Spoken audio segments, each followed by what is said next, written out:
Police officer, open the door. It's the grass. It's the fuzz. Who got out? What am I gonna do? Flash it. Swallow. Man, let's split.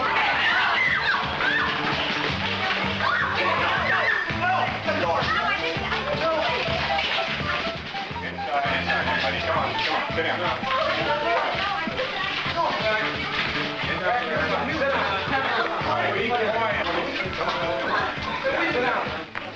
Everybody. Hey, man, when you put me on, you mean I can say anything I want? You put on this film? Yeah. Then why is an alcohol legal? It's a lot worse than grass. Like tooth creek shit, hangovers and cirrhosis in the liver. Besides, grass isn't habit forming like alcohol is. Besides, that cigarette's a much worse. Right, man, that's right. That's right, man. You tell him. Hey, quit pushing. Everybody knows that weed is an addiction. You can blow it as much as you want. And quit any time you want. Let's have a party. There's nothing wrong with blowing grass. Yeah. 1,000 times, and you'll never go to harder drugs. Don't take any films of me. You're not going to use them anyway. Well, speak your mind then. Okay, I will. No one has the right to tell me what I can do with my own body, what I can eat, drink, or smoke. This is a free country, and no one has the right to take away my constitutional right. I didn't do anything. I think it's terrible that the American people have accepted a law that makes smoking a harmless weed illegal. Marijuana is legal all over the world. There's no question about it. Marijuana should be made legal. Now! Now! Make marijuana legal! Make marijuana legal! Make marijuana legal! I'm still adults anyway. What's so bad about feeling good? Make marijuana legal. Make marijuana legal. Good, bad, right, wrong. That's not where it's at in this film. Right, wrong, good, bad. Those are things for you to decide. Too many people have already decided for themselves, and you, whether grass is good or bad. What's most important is what you think. So without any preaching from this film, let's examine the facts and only the facts. There are too many false impressions and prejudices to do it any other way. Okay, then why isn't alcohol made illegal? It's a lot worse than grass. Like take tooth freaks, man, they get hangovers and cirrhosis of the liver. Besides, grass isn't habit forming like alcohol. Right. The facts are, if you drink enough, alcohol will give you hangovers, cirrhosis of the liver, and what's more, it can even kill you. If you are a certain emotional and psychological type, you may become dependent both physically and emotionally and will join the 5 to 6 million known alcoholics in the United States. Now, what are the facts about marijuana? What do doctors and psychiatrists have to say about which is worse for you physically and emotionally, alcohol or marijuana? The facts are, at this time, there are no known damaging physical effects from the use of marijuana. But, unlike alcohol, when you take too much at one time, you don't pass out. You more than likely run the risk of an unpredictable and unpleasant bummer.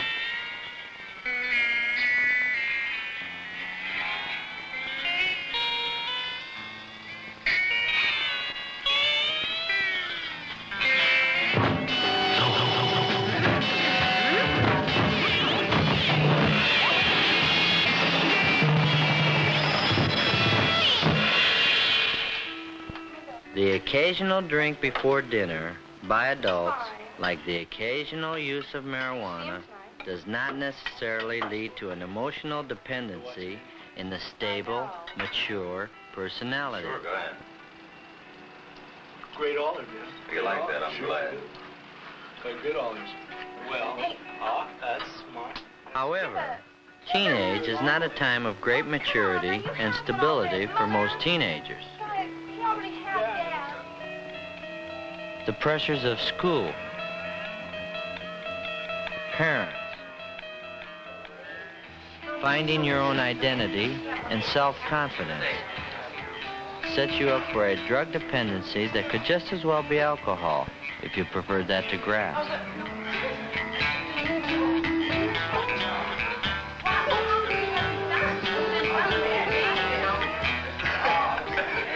Some adults are not mature or strong enough to stand the pressures of their daily lives.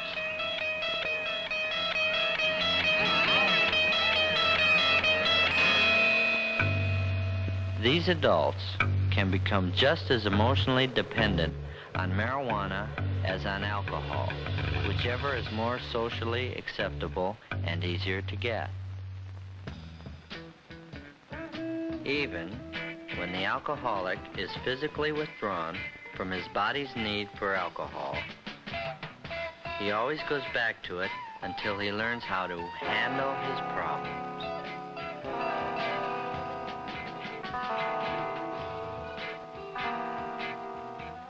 Just as the alcohol drinker who finds himself needing a drink more and more frequently is the warning sign of his dependency, so it is with the pothead.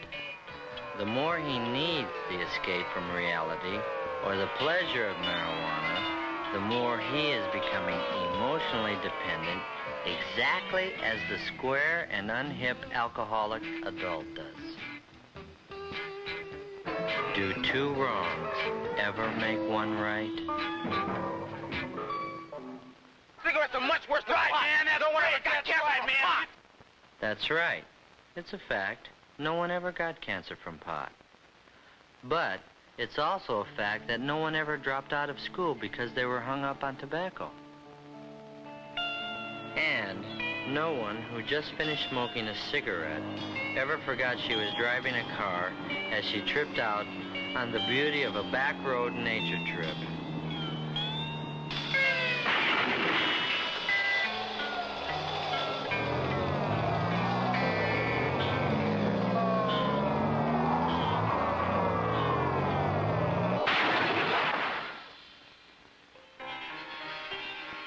And no cigarette pusher ever tried to turn you on to hard drugs or the needle. Another basic difference is that you can smoke cigarettes and do other things. You wouldn't dare to do this on pot. Or this. Or this. And would you rather your pilot had just finished a joint, not a cigarette?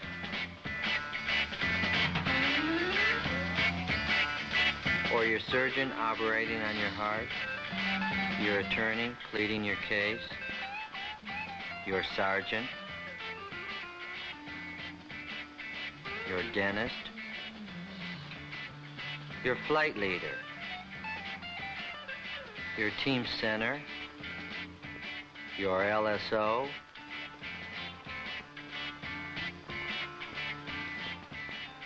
Your school bus driver? Your country's astronauts?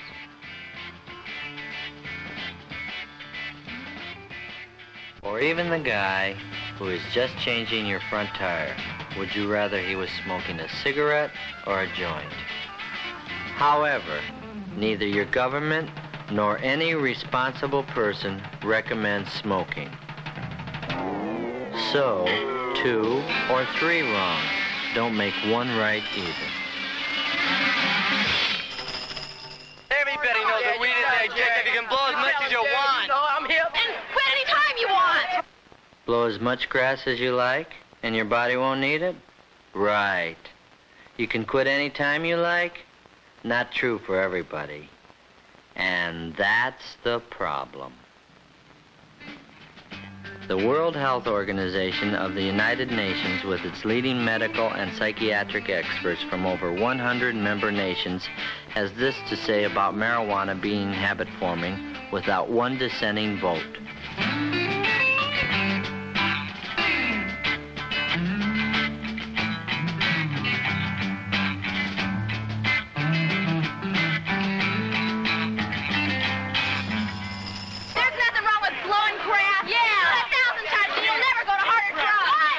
That may be true for the great majority who smoke pot, but it's not true for the many thousands who have gone on to acid, amphetamines, barbiturates, and end up on heroin. However, it is not a fact that practically everyone on grass turns into a flaky drug addict. That's just not true. Every informed person knows this. What is true may be discovered in this Narcotics Rehabilitation Center in some of the group therapy sessions, where we will learn what former drug addicts have to say about marijuana turning them onto hard drugs. How many of you started on pot before you started heroin? I did. I did too. I did too. I did. So did I.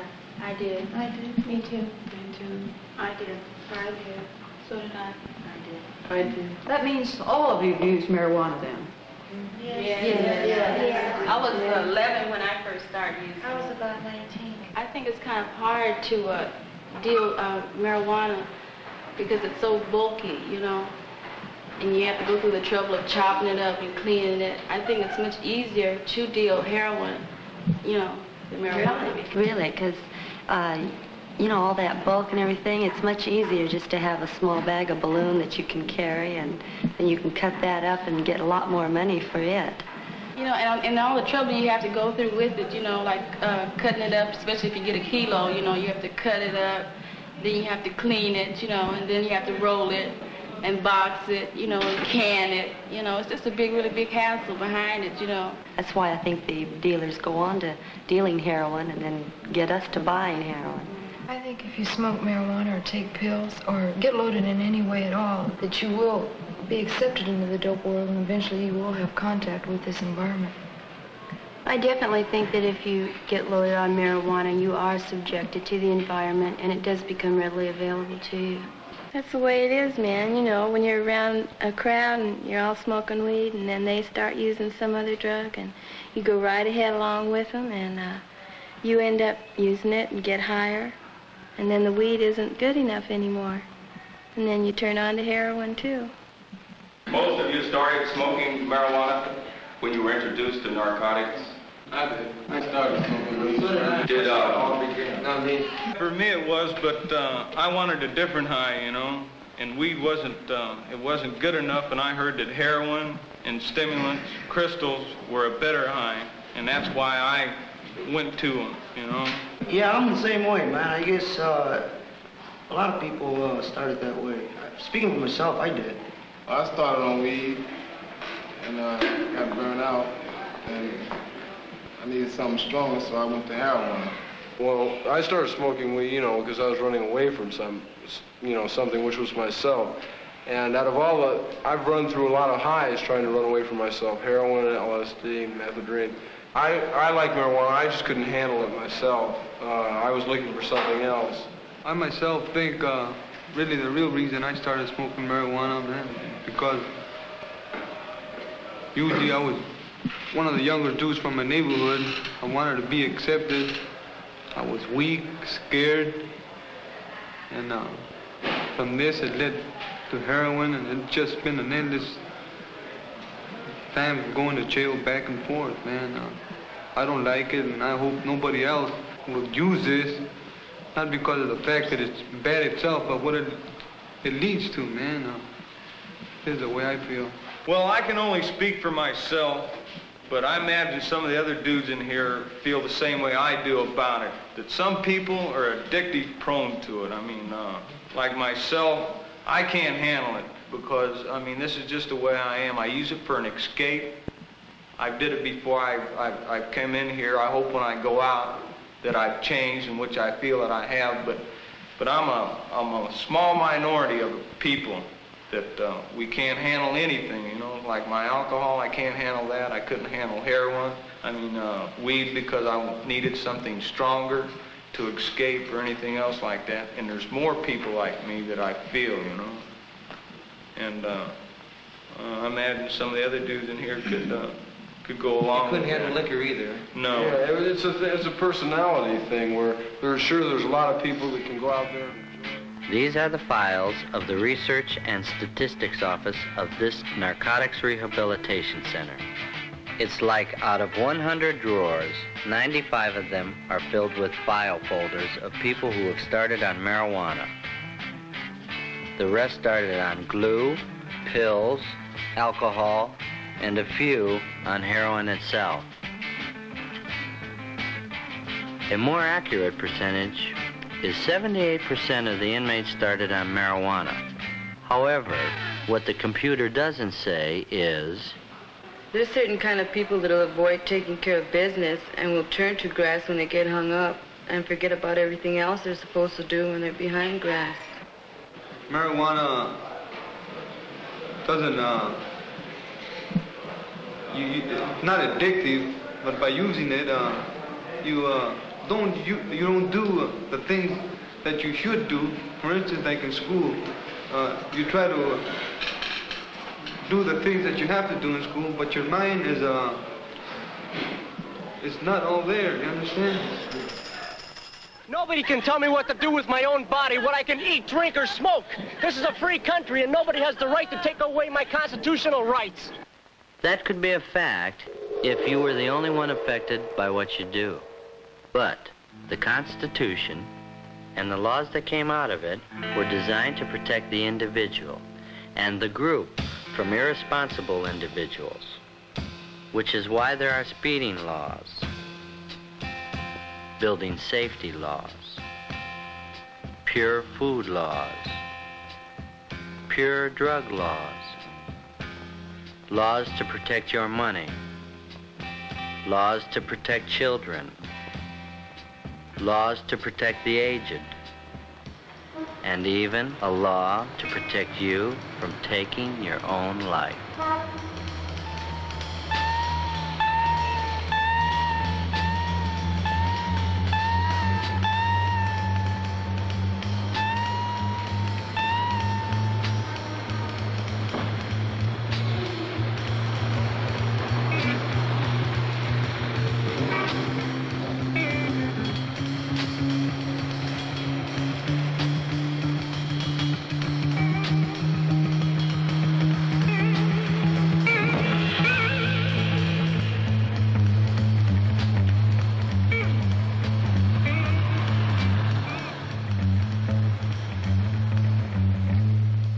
Law after law after law, all of them hopefully designed by a democratic government to protect both the individual and the group. From aspirin to the latest vaccines, the manufacture and control of all drugs is government supervised.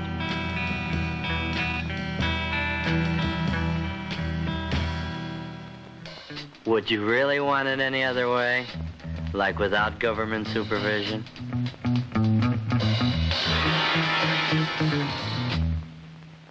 As a drug, marijuana comes under the supervision of the federal and state governments. It is the assigned work of the police to enforce the law. It is not something they dreamed up on their own. From the 10 Commandments to the Constitution, man has made laws to protect him from hurting himself in the common interest of the group called society.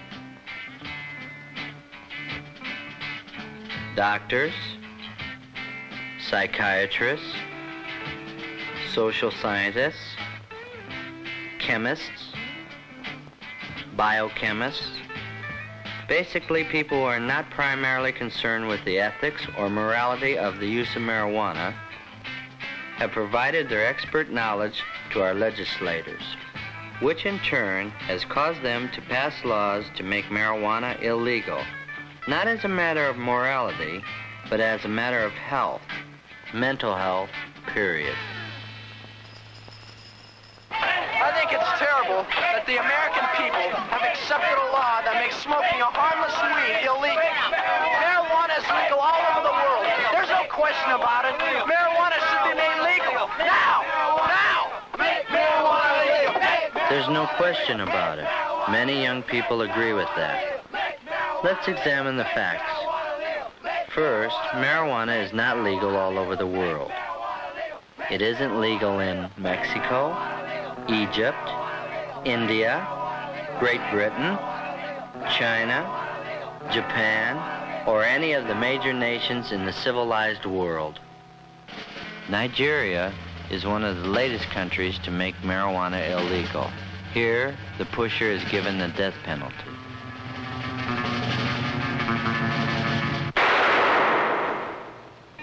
Though each year, more and more teenagers commit crimes while up on grass, this is not the major problem. However, grass as a factor in crime must not be overlooked, especially in that percentage of unstable and aggressive types and those who wind up in trouble with the law because of something done while they are high on pot.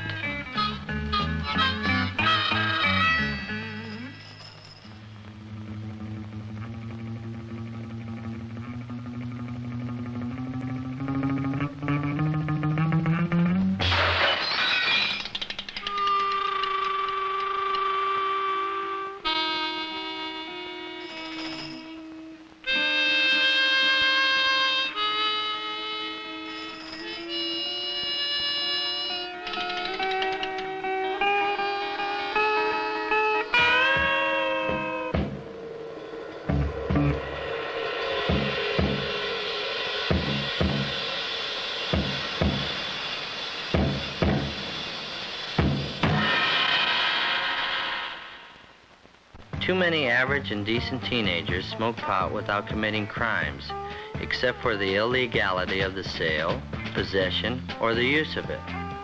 So, why not make it legal? Why not bring it out in the open and make it legal in America? It's just that there are too many unstable people in America who would become emotionally dependent on marijuana and end up as non-functioning weed heads.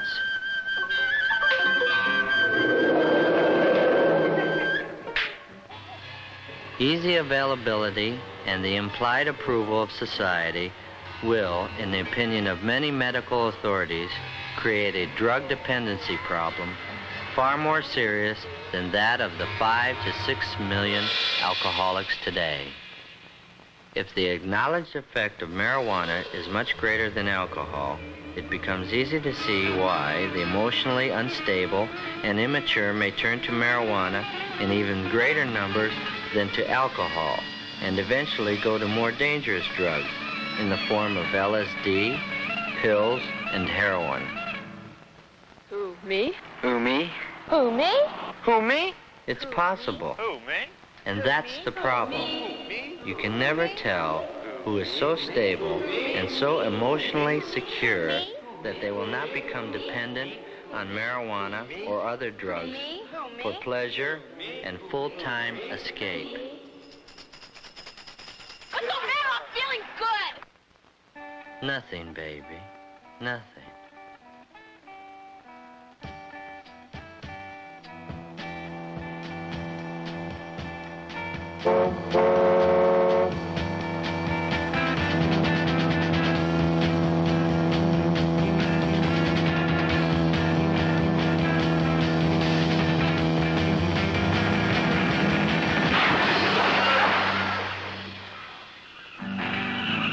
Years ago, only the criminal and socially deprived blew grass or used heroin.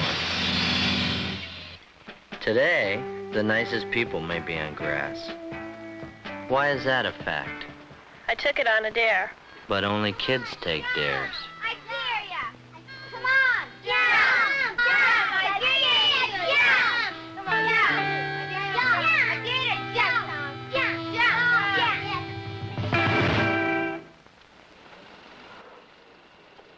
Man, everybody blows pot. But everybody doesn't blow. I don't want it, man. I don't want it. Take a hit. No, I don't want it. I don't want it. Come on, Craig. No. Take a drag. It won't hurt you. Come on. You got it. The first sign of character and emotional weakness is when you do things just because others are doing them. When I'm high, it enhances my creativity. This is the same subject matter and painter for both paintings. One was painted before going up on weed, and the other while high on weed. Can you see any significant creative difference? When I'm high, it enhances my creativity. The artist thinks he's being more creative, but do you see it in his work? To some extent, the very inhibited person may feel a greater freedom to be creative, but this doesn't mean he will have the necessary talent to be so. It really makes me understand myself. If you don't understand yourself when you're down, then there's no logical or scientifically accepted reason that you will when you're high. Besides, while you're up on grass, you may tell yourself only what you want to know, if you are lucky enough not to be on a bad trip and discover a frightening thing about yourself at that time.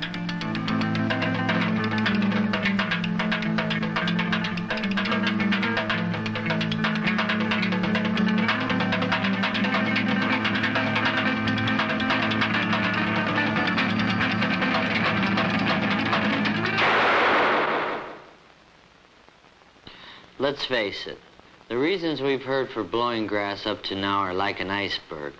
What about the underlying reasons that are like the 90% of the iceberg you never see? The reasons below the surface that makes teenagers get so hung up on marijuana in spite of what their parents say and in spite of the big risk of being busted.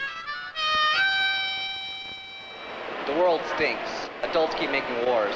Next war will probably kill everybody on Earth, including me. Parents are hypocrites. They tell us one thing, but then they do another. Why don't they practice what they preach? Why are adults so hung up with making money? That's all they think about. School's a real bummer. Dull teachers, dull subjects. I just can't wait to get out. Why can't we dress the way we want in school? Sure, we're old enough to be drafted, but we're not old enough to vote. Why are they always treating us like children? Adults never have time to listen to us. And when they do, they just don't think what we're saying. If adults like to make war so much, why don't they go and fight in them? I'm better educated than either of my parents, but they don't listen to me. How can I plan for the future with the draft waiting for me? Why don't you come back some other time when everything is all right with us? And in the meantime, I'll do what I want to do here, and you do what you want to do where you live. Dig? Why shouldn't I smoke grass? Why shouldn't I live now and have all the fun I can? If I don't get killed in the war or by the big bomb, all I can look forward to is making money like my father, and I know he isn't happy. You know, sometimes I think it's like a war. Everyone over 30 is the enemy. Over 30? Over 25. Obviously, these are things that bug a lot of the young people.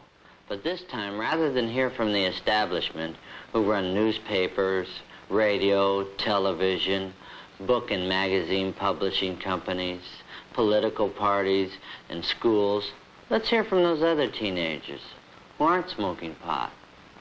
Not all teenagers are on grass. I'm not, and my close friends aren't. Every time someone wants to turn me on to pot, they tell me I'll discover myself. Well, I don't need that kind of crutch. Besides, I've never seen any potheads come up with any kinds of answers that help them cope with the kind of problems they have, or I have. I think the teenagers of today are very idealistic, but we don't have definite ways of showing it. We're not old enough to vote, and older people are always telling us what to do. You can't blame us too much for fighting back. But I don't think taking drugs is fighting back. The most you can say for it is it's a sign of rebellion. But what we rebel about isn't changed one bit by getting high on marijuana, because when you come back down, nothing's changed. I think that parents have done the best they can. You can't expect them to know all the answers. Lots of us have had a better education than they have, but that doesn't prevent us from profiting from their experience. I think you've got to be real immature to get hung up on pot. Mature people try to find solutions for their problems instead of trying to find new experiences. I say that teenage is the time to put up or shut up, not to gripe and go on a trip inside yourself, but to have guts like our parents have to go out every day and deal with the things in the outside world that bug them too. Mike. I know my parents are too hung up on making money and putting on a show for the neighbors, but that doesn't mean I have to put down money completely, because maybe now I don't need much, but when I get married, I'm going to have money for my family too. I just don't have to be as materialistic about it, that's all. The world is changing, and some things are still too hard for our parents to understand.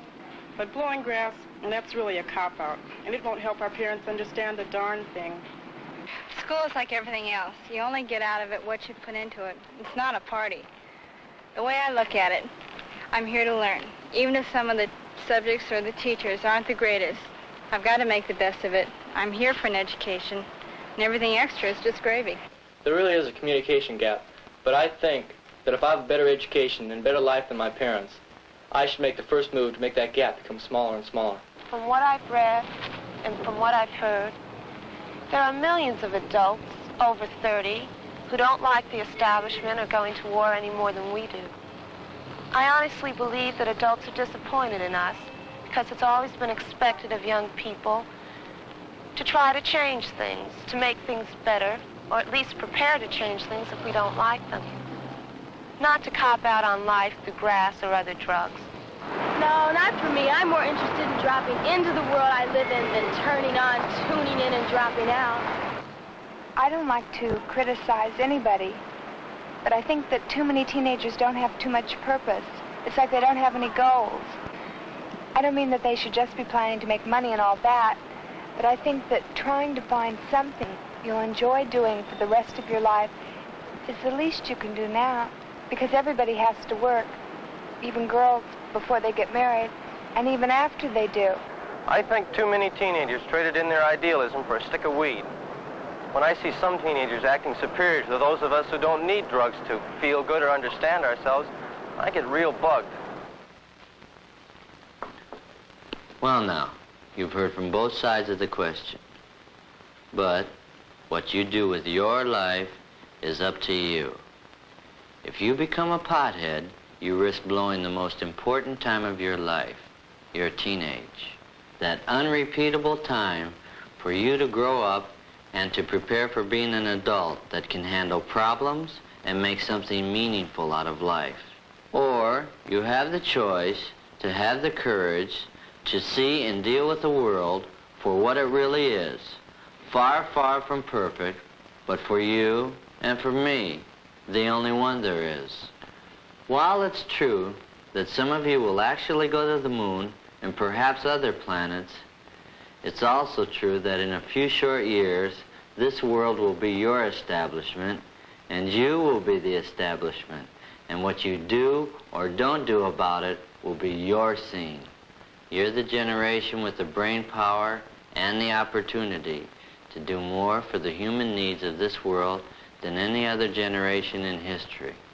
Let's hope that your teenage children don't have too much criticism about what you did or didn't do because you were on pot.